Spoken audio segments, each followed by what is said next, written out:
What is going on, Fragrance family? Thanks for joining me here on my channel, Steven Sturgill. It's been a while, been about a week and change maybe, but sometimes we get busy with real life and things happen. And if you're wondering why I'm not wearing my glasses, well, I broke them last week, or they broke, I should say. I didn't break them, they broke by accident.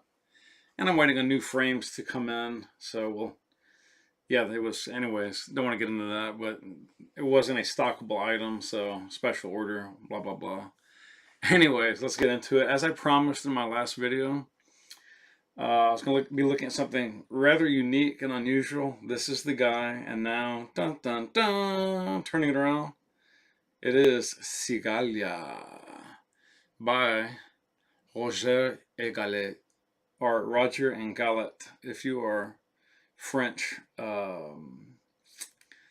you're non-proficient in the French language, yeah. So this is eau de parfum.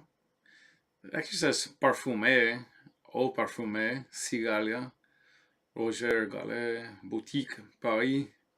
And then it says 85 degrees. I don't know if that means 85 roux or what the degrees thing. But anyways, guys, you know I'm a huge tobacco lover, so I wanted to get my nose on this. This is a very, very intriguing. To me, this is unisex. Some sites list this as a female fragrance or perfume, and feel free to believe that if you want. For me, this is just perfume, and it's totally unisex. It's definitely not overly feminine. It has some elements about it that are somewhat feminine leaning, and then it has other elements in it that are fairly masculine leaning. So I think those kind of balance out and create a fairly very unisex fragrance. And I've gone ahead and decanted a fair amount into this real glass sprayer. Now, what's funny about this, now while Roger and Gallet Roger and Gallet are very easy to find, like on Fragrantica, strangely, this fragrance, I guess because it's so old and out of date, out of production, that is, and out of date, out of production. They didn't even have like a record of this fragrance, which I find quite amusing and also quite strange, but whatever. So I had to go on over to obviously their main competitor, as it were, Base Notes, and so I've culled most of my data from the Base Notes website. Parent company is L'Oreal and YSL both, or Saint Laurent. Parent company at launch was Elf Aquitaine, and then later it was Sanofi Beauté. And I encourage you guys to go online and look at the original bottle, which dropped in 1911. That's, what is that, 108 years ago? So, not all that long ago in the grand scheme of things, but it's been a minute.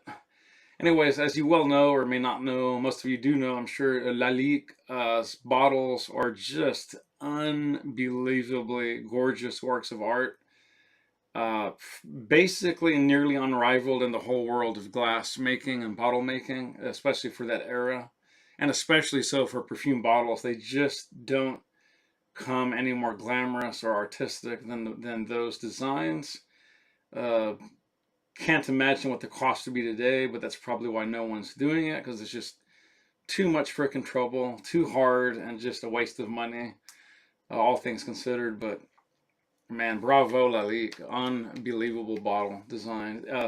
Original bottle for Cigalia had like dragonfly or cicada type wings on it, and like a leaflet wings on the top for the pull stop, and I think it was probably not a spray bottle, probably a traditional, you dab it on the wrist, you dab it on the neck, and call it a day. Now, they're only listing notes of pipe tobacco, which is insane, because I can promise you that's not the only thing in here by a country mile. I'm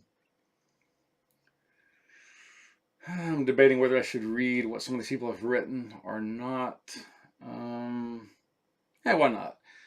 So they have this person, goes by the name of Sofit or Sofwit, China.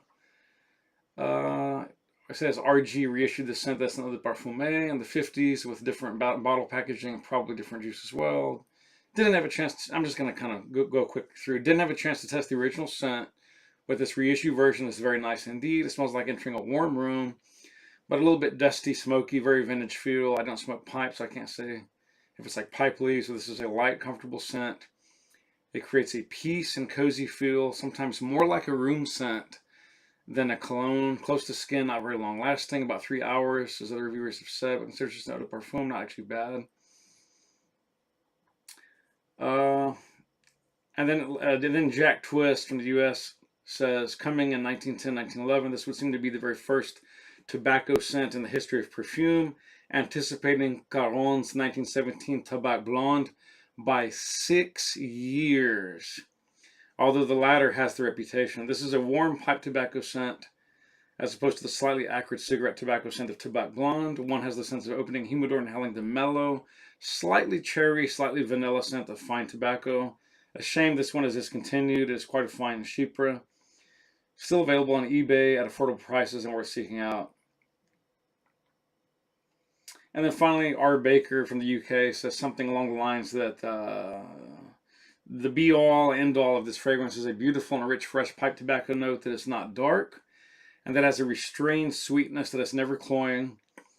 A touch of bergamot gives the opening a hint of freshness. On my skin, the initial sillage and projection are good, but after an hour, it's very close to my skin. Total longevity is about 3 hours. Okay. I'm going to get into some other aspects. I'm going to go ahead and spray. Ugh, what a lovely opening. Again, pretty gorgeous bottle. Although, again, not nearly as gorgeous as the original, but I'm sure that would have been very cost prohibitive, to say the least. But, yeah, whatever. This will do. Nothing special. Metallized cap. Plastic insert. There is a strong initial alcoholic blast that very quickly vapes off, as you can imagine. And it's a very interesting, I would say this. Yes, tobacco is the all-star of this fragrance, but there's a lot of other key players going on here. There is, to this nose, and I do not have an official notes breakdown. I would love to see one. Didn't do a whole lot of research. Couldn't find it easily at my fingertips. I'm just going off what I appear to be smelling. So I'm getting something like, of course, that delicious humidor style tobacco. Whether it's pipe or sort of a cigar type, it's sort of irrelevant. It's just sort of in that specific genre. There's a little touch of a powderiness. I'm not sure if that's floral. Maybe just the tiniest hint of iris or some other powdery floral. Something kind of like marzipan, almond. I'm almost positive this has something like star anise and just a tiniest, and I do mean the tiniest hint of licorice. May not have licorice at all. I think it definitely has star anise, maybe a little bit of cinnamon, definitely probably just a touch of vanilla. Definitely does not have an overpowered vanilla. Yeah, I think it definitely has vanilla. And yeah, there's definitely something like cherry or some type of fruit compote, which gives a very strong cherry vibe, although not in a sickly candied syrupy way. I mean, it is a little sweet. It is there. It has a light tartness to it. And then also I would say this definitely has the note or the accord of amber. And it's really, really lovely. It's very different from all of the other more modern tobacco perfumes and colognes and eau de toilettes. And it's true, I only got about 3 to 4 hours of this, but you could look at that as a positive or a negative. You could either apply more at about the 3.5 to 4 hour mark, or you could just switch it up and change your scent of the day or scent of the evening for something else. You might start with another scent of the day and end with this as your scent of the evening if you're going out. This is a really lovely scent, absolutely perfectly unisex. Really, really good. I do wish longevity was better, but being that this is a real vintage, I'm just happy I can get my grubby little paws on it. I got this bottle, I think, for about $80 or $90, and this should last me the rest of my mortal life on this planet, unless I decant it or give it away. This is a really big bottle of juice, should last me for quite a while. Now, as with everything, I'll just close with this, guys. When you're buying something really, truly vintage, and I suspect this one probably is from, I'm going to guess the early 80s or late 70s or mid 70s. I don't think this is one from the 50s. Could be wrong, but I have a feeling that this probably is a much later reissue. Maybe again in the mid to late 70s or probably early to mid 80s would be my guess. But either way, it's still vintage. It's still totally based on that original 1911 for the most part. And it's a wonderful, wonderful scent. Not necessarily as good as the best of today, just in terms of smell, but it's very unique. It's quite different and totally brings its own recipe and its own joie de vivre and its je ne sais quoi to the perfume, to Fracom, and to tobacco-based scents. And I think for those reasons, it's well worth getting your nose on, especially at these prices. Shop around if you do on eBay and other sites. You can really find some good deals on this if you look around. You can even maybe find some smaller decants if you don't want to pull the trigger on a full bottle. I'm always just a little bit leery though when buying decants. I just don't know if it's the real thing or someone's put something in it that smells similar.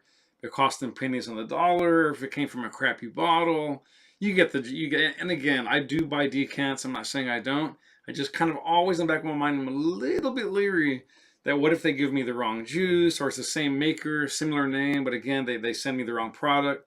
I give my review and people hate on me, and I don't even know I'm reviewing the wrong product because they sent me the wrong product, but actually said the one that I ordered, if that makes any sense. So you just really kind of never know. But I guess you can make that argument about bottles as well. I mean, there's a lot of fake bottles online being sold on eBay.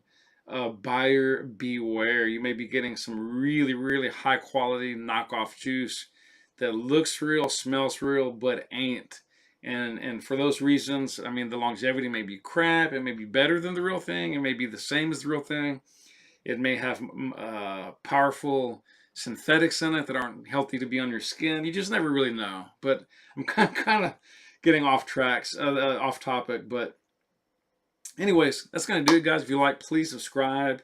Click the bell for future. It's got some wonderful, wonderful reviews coming up in the near future. Maybe with some more tobacco-based scents. Maybe not. We'll see. Anyways, if you like, please subscribe. Click the bell. I'm about at 400. I thought I'd be at about 800 by now, but it's going much slower than I thought, but such is life. Anyways, guys, love you guys. We're getting there slowly but surely. Spray often, spray well. Live life on your terms, baby, not someone else's, and I will catch you down the road. Peace.